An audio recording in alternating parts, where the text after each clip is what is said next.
ಅಮ್ಮ ನಮಸ್ತೆ. ನಮಸ್ತೆ. ನಿಮ್ಮ ಹೆಸರೇನು? ಗೀತಾ ಅಂತ. ಗೀತಾ ಅವರೇ, ನೀವು ಇಲ್ಲಿ ಏನು ಕೆಲಸ ಮಾಡ್ತಿದ್ದೀರಾ? ನಾನು ಇಲ್ಲಿ ವಾರ್ಡನಾಗಿ ಕೆಲಸ ಮಾಡ್ತಾ ಇದ್ದೀನಿ.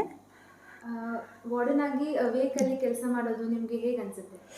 ನನಗೆ ತುಂಬ ಖುಷಿ ಆಗ್ತಾ ಇದೆ. ಇಲ್ಲಿ ಮಕ್ಕಳ ಜೊತೆಯಲ್ಲಿ ಎಲ್ಲ ಓಡಾಡಿ ಅವ್ರಿಗೆ ಯಾವ ಥರ ಬೇಕು ಊಟದ ವ್ಯವಸ್ಥೆ ಆಗಲಿ, ಅವ್ರಿಗೆ ಆರೋಗ್ಯ ಏನಾರು ಕೆಟ್ಟದಾದರೆ ಮತ್ತು ಅವ್ರು ಯಾವ ಥರ ಇರಬೇಕು ಆ ಥರ ಮನೆಯಲ್ಲಿ ಯಾವ ಥರ ಇರ್ತಾರೋ ನಮ್ಮ ಮಕ್ಕಳು ಹೇಗಿರ್ತಾರೋ ಅದೇ ಥರ ಅವರಿಗೆ ಹಾಸ್ಪಿಟ್ಲಿಗೆ ಕರ್ಕೊಂಡೋಗೋದಾಗಲಿ, ಅವ್ರಿಗೆ ಔಷಧಿ ಎಲ್ಲ ಕೊಡಿಸಿ ರೂಮ್ನಲ್ಲಿ ಯಾವ ಥರ ಫೆಸಿಲಿಟಿ ಬೇಕು ಆ ಥರ ಎಲ್ಲ ಮಾಡಿಕೊಟ್ಟು ಅವ್ರಿಗೆ ಏನಾರು ತೊಂದರೆ ಇದ್ದರೆ ಬಂದು ಹೇಳಿ ಅವರ ಕಷ್ಟಗಳನ್ನೆಲ್ಲ ಕೇಳಿಕೊಂಡು ಎಲ್ಲ ಮಾಡಿಕೊಡ್ತಾ ಇದ್ದೀನಿ. ಸೊ ವೇಕಲ್ ಕೆಲಸ ಮಾಡೋದು ನಿಮಗೆ ಖುಷಿ ಇದೆ ಅಂತ? ಹೌದು, ತುಂಬ ಹೆಮ್ಮೆ ಇದೆ ನನಗೆ.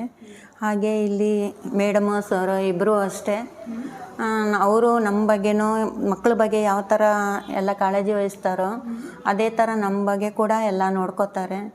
ನಮಗೂ ಹುಷಾರಿಲ್ಲದಿದ್ದರು, ಮಕ್ಳಿಗೆ ಹುಷಾರಿಲ್ಲದಿದ್ರೂ ಪದೇ ಪದೇ ಫೋನ್ ಮಾಡಿ ಅದನ್ನೇ ಕೇಳ್ತಾ ಇರ್ತಾರೆ. ಹಾಸ್ಪಿಟ್ಲಿಗೆ ಹೋಗಲಿಕ್ಕೆ ತಿಳಿಸ್ತಾರೆ, ಆರಾಮಾಗಿರೋಕೆ ಹೇಳ್ತಾರೆ.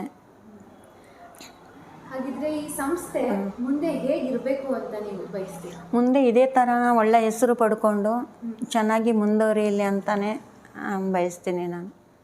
ತುಂಬ ಧನ್ಯವಾದಗಳು ಗೀತಮ್ಮ ಅವರೇ. Thank you. ತುಂಬ ಖುಷಿ ಆಯಿತು. Thank you madam.